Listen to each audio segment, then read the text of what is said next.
सुप्रभात। कैसे हो तुम सब?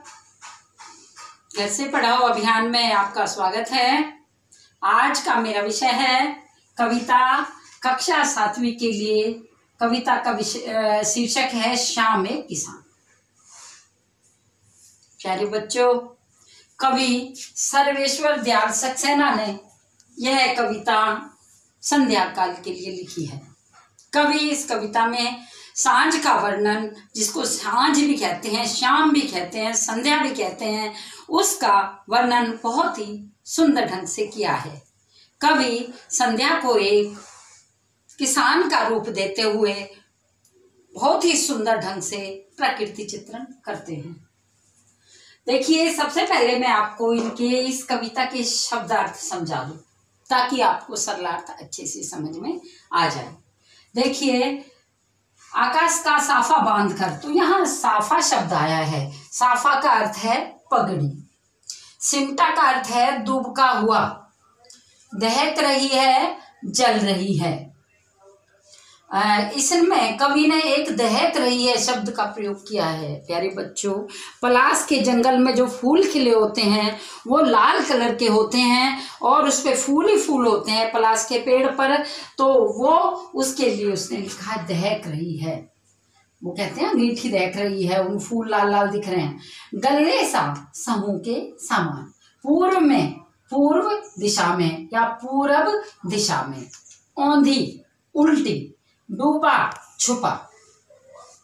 तो प्यारे बच्चों, ये इसके हो गए शब्दार्थ। अब मैं आपको इस कविता का प्रसंग करा देती हूँ।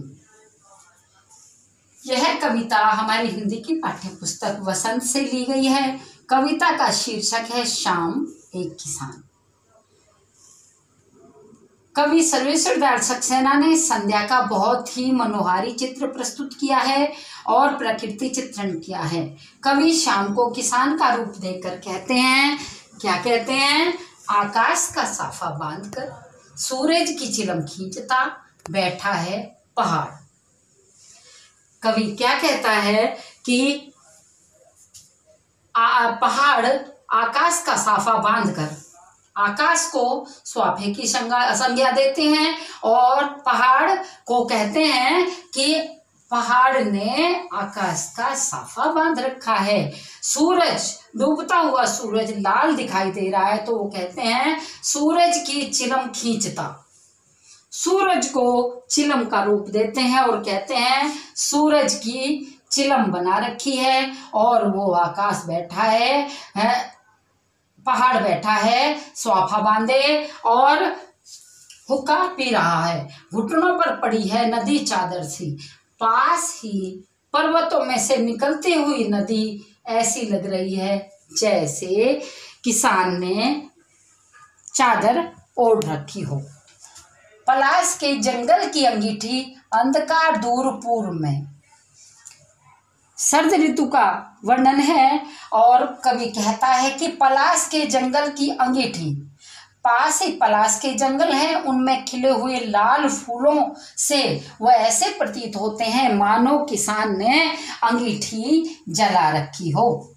अंधकार दूर पूर्व में, धीरे धीरे पूर्व दिशा में अंधकार दिखाई देने लगता है। सिमटा बैठा है पेड़ों के गल्ले सा, और दूर पेड़ों का एक झुंड सिमटा हुआ बैठा है जैसे पेड़ों का एक समूह हो। आकाश अचानक बोला मोर, जैसे किसी ने आवाज दी। एकदम मोर की आवाज आई, ऐसा लगा जैसे किसान को किसी ने आवाज दी हो और कहा, सुनते हो? चिलम औंधी, धुआं उठा, सूरज डूबा, अंधेरा छा गया। मोर ने आवाज दी और जैसे कहा किसान से कि सुनते हो? चिलम औंधी। चिलम औंधी का मतलब है जो सूर्य रूपी गोल आकार में लाल सूर्य दिख रहा था वो एकदम से डूब गया। और क्या कहा कवि ने कि चिलम औंधी हो गई, धुआं उठा, एकदम से जो अंधेरा हुआ तो उसके लिए कवि कहता है कि धुआं उठा और सूरज डूबा, अंधेरा छा गया और चारों तरफ अंधकार फैल गया। अब शाम का दृश्य रात में बदल गया।